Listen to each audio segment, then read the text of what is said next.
Assalamualaikum. Level 5. This is your English lecture number 4 and it is related to your grammar. This is about a letter which is included in your syllabus of second assessment, which is going to be held after Eidul Adha inshallah. How are you all? I hope you all will be fine and must be studying and enjoying holidays. I wish you best of luck for your health. This letter that is in front of you is from your syllabus and from your summer task of 21st April 2020. The topic of letter is in front of you and that is write a letter to your friend. अपने दोस्त के नाम ख़त लिखें congratulating him on his birthday और उसको उसकी birthday के लिए विश करें या उसको मुबारकबाद दें या उसको बर्थडे विश करें. लेटर के लिए सबसे इम्पोर्टेंट चीज़ ये होती है कि आप उसके पैटर्न को फॉलो करें. आपके सामने ये पैटर्न खुला हुआ है. जहाँ लेटर का हेड है उसके फ़ौरन बाद से आपको एग्जामिनेशन हॉल लिखा हुआ नज़र आ रहा है. ई कैपिटल यूज़ किया गया है, उस स्पेलिंग ध्यान से देखिएगा. हॉल का एच जो है वो कैपिटल है और उसके बाद कोमा यूज़ किया गया है. फिर उसके बाद सिटी आप देख रहे हो लिखा हुआ है A, full stop B, full stop C. उसके बाद कुछ इस्तेमाल नहीं किया, ना कोमा ना फुल स्टॉप. अप्रैल 21 लिख के 2020 लिखा गया है और अप्रैल 21 के बाद कोमा भी लगाया गया. तो ये बिल्कुल बिगिनिंग में जो हमने लेटर का हेड देना है या जिसको एड्रेस कहते हैं वो इसी पैटर्न पे आएगा. ये आपको याद रखना है लेवल 5. उसके बाद आपको ज़रूर बज़रूर उसका नाम लिखना है जिसके नाम आप लेटर लिख लो. जैसे यहाँ पे फ्रेंड के नाम आपने लेटर लिखना है तो आप यहाँ लिखेंगे डियर फ्रेंड. फ्रेंड के अलावा नाम भी लिख सकते हैं आप. यहाँ पे अपने किसी भी दोस्त का नाम जिसको आप विश करना चाहते हैं लिख सकते हैं. उसके बाद आपको कोमा लगाना है. मैं रीडिंग करती हूँ लेटर के मटेरियल की, जो उसका बॉडी होती है, जो उसकी basic body. I am specially writing this letter to congratulate you. मैं ख़ास तौर पर ये ख़त आपको इसलिए लिख रहा हूँ या लिख रही हूँ कि आपको मुबारकबाद दूँ ऑन योर बर्थडे, आपकी सालगिरह की. आई ओ यू अ गिफ्ट. मुझ पर आपका तोहफ़ा उधार है. ओ का मतलब है कि मैं आपको तोहफ़ा देना चाहता हूँ या चाहती हूँ या दूंगी या मेरे पर उधार है, यानी अभी मैंने दिया नहीं है. And you will get it when you come to Lahore. और आपको तभी मिलेगा जब, या आप उसको तभी हासिल करेंगे जब आप लाहौर आएंगे. I was going to send it to you.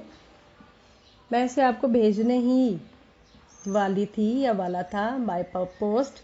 But then I was informed, लेकिन फिर मुझे पता चला that you plan to come to Lahore, कि आप तो खुद लाहौर आने की प्लानिंग कर रहे हैं या कर रही हैं. सो आई डिसाइडेड, तो इसलिए मैंने फ़ैसला किया. डिसाइडेड फैसला करना, to give it to you personally, कि मैं आपको ये पर्सनली दूँ, ज़ाती तौर पे दूँ. I am waiting for you, मैं आपका इंतज़ार करूँगा. Convey my respect to aunt and uncle.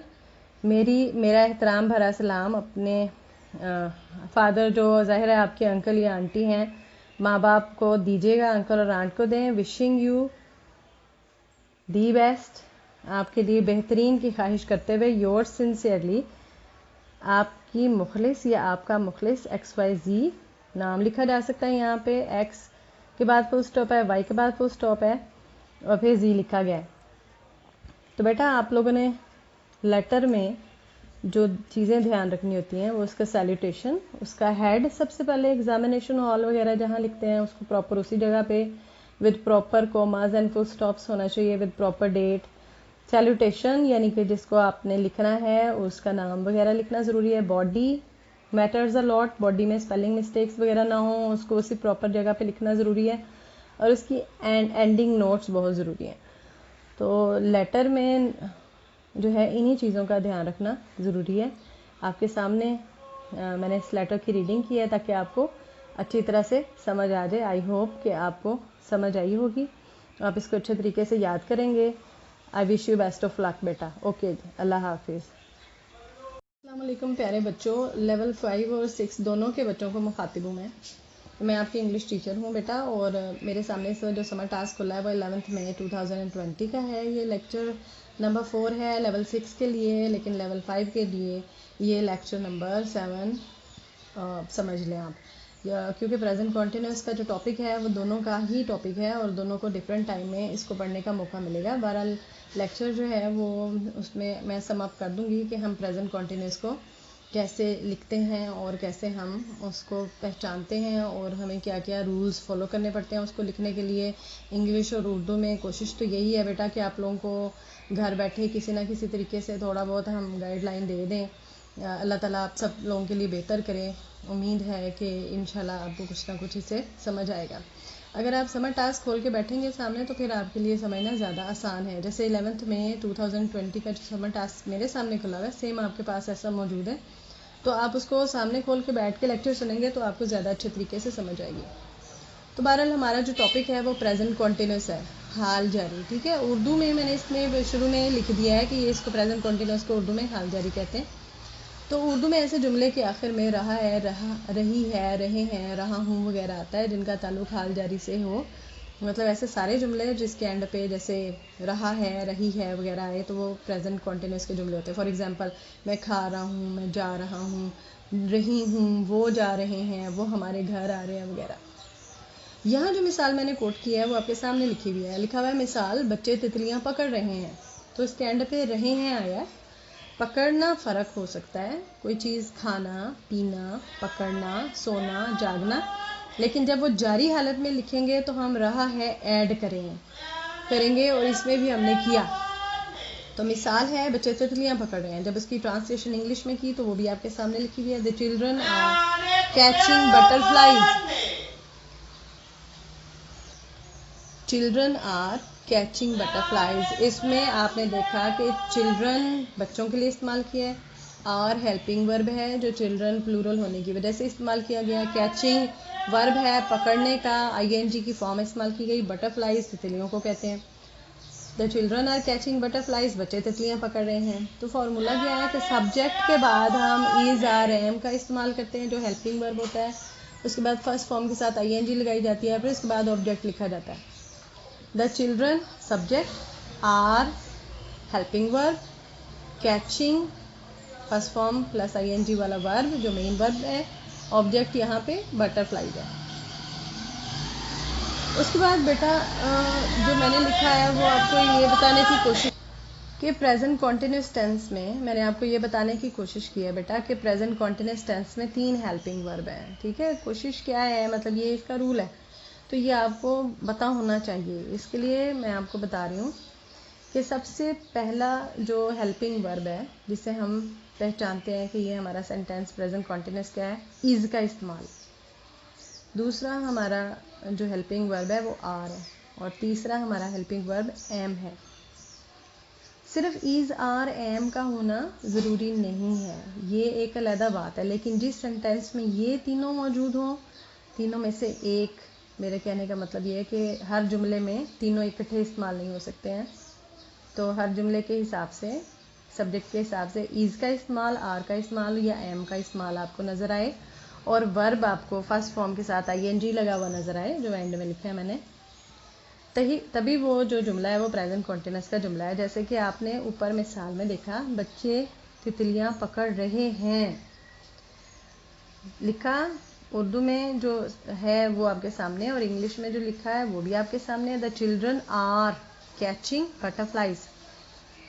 ठीक है बेटा, तो आर के साथ वर्ब की फर्स्ट फॉर्म के साथ आईएनजी भी लगा हुआ नजर आया, तो that is the basic point where we get it as a present continuous tense. ये आपको याद रखना है। सिर्फ इज आर एम के इस्तेमाल से प्रेजेंट कॉन्टिन्यूस टेंस साबित नहीं हो जाता। जैसे अगर मैं आपसे कह दूं आई एम योर टीचर, मैं आपकी उस्ताद हूँ, तो ये प्रेजेंट कॉन्टिन्यूस टेंस का जुमला नहीं है, हालांकि इसमें एम इस्तेमाल हुआ है, लेकिन चूंकि मैंने यहाँ पे कोई वर्ब इस्तेमाल नहीं किया, जैसे आईएनजी वाली कोई फॉर्म, तो ये इसको हम प्रेजेंट कॉन्टिन्यूस नहीं कह सकते। हाँ, ये एक सिंपल स्टेटमेंट है, इसको स्टेटमेंट सेंटेंस कहा जा सकता है। I am your teacher, you are my student, he is a boy, she is a girl, ये प्रेजेंट कॉन्टिन्यूस के जुमले नहीं हैं।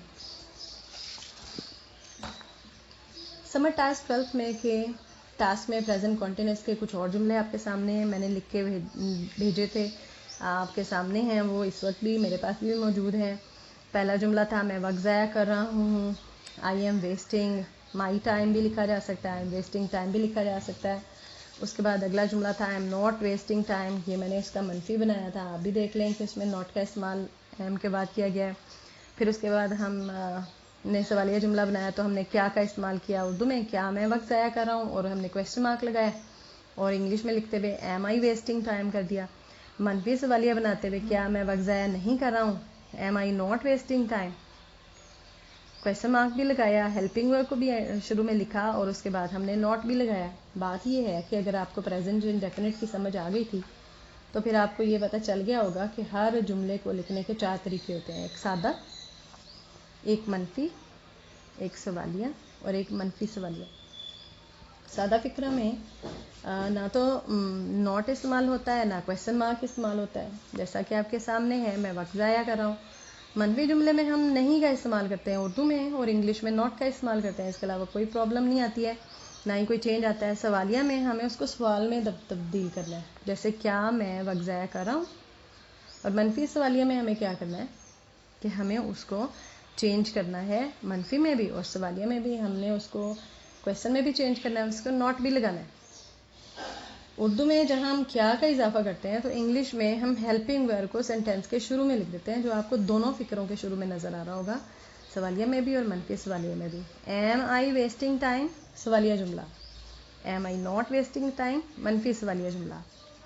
इसके बाद मैंने आपको एक प्रैक्टिस भी दी है, ठीक है। आज मेहमान आ रहे हैं, the guests are coming today, उसका मनफी सवालिया और मनफी सवालिया की जगह छोड़ दी थी मैंने। तो मनफी बनाते हुए आपको नॉट का इस्तेमाल करना था, सवालिया बनाते हुए आपको आर जो कि हेल्पिंग वर्ब था उसको, इस आर को हमने शुरू में लिखना था, और मनफी सवालिया बनाते हुए भी इसी आर को शुरू में लिख के नॉट का भी इस्तेमाल करना था। अगले लेक्चर में आपको मैं इसकी प्रैक्टिस कराऊंगी। अब तक के लिए इतना ही। उम्मीद है आप कोशिश करेंगे इसको समझने की, और बहुत ही अच्छा होगा कि अगर आप अपना समर टास्क जो है उसको साथ लेके बैठा करें। बेटा आप लोगों के लिए बड़ा ही ज़रूरी है कि ये छोटी चीज़ें जो है वो आप प्रैक्टिस करें। आपके सेकंड असेसमेंट के सिलेबस में सब कुछ शामिल है, और वैसे भी घर बैठे पढ़ने में आपको जिस हेल्प की ज़रूरत है हम कोशिश कर रहे हैं कि आपको प्रोवाइड करें। Thank you very much.